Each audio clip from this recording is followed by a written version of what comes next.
Moong dal water వేసి boil చేయాలి.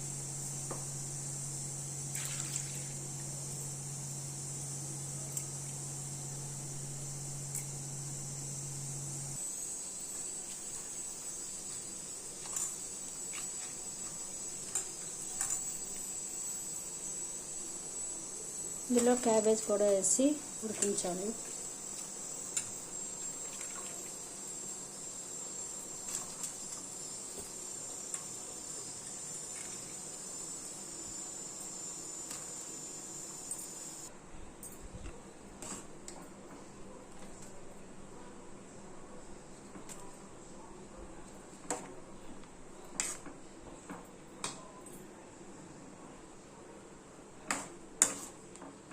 Salt వేసి కాసేపు ఉడకనివ్వాలి.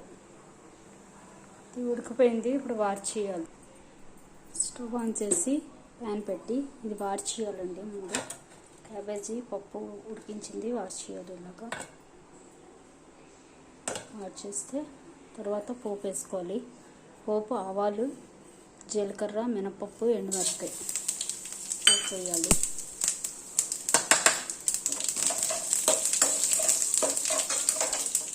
ఇందులో కొంచెం ఇంగువ ఎంత ఎక్కువ వేసుకుంటే అంత బాగుంటుంది ఈ కూరకి. కొంతమంది వెల్లుల్లిపాయ, అల్లం, పచ్చిమిరపకాయ కూడా వేస్తారు. ఇందులో ఇంగువ అయితే చాలా బాగుంటుంది. పోపు వేయక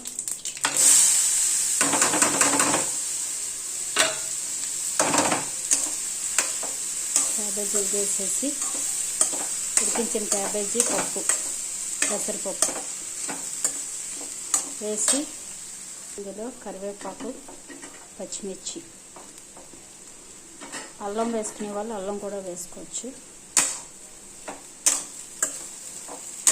వేసి సాల్ట్ కొంచెం లైట్గా సాల్ట్ వేయాలి. పప్పు ఉడికేటప్పుడు కొంచెం సాల్ట్ వేసాను.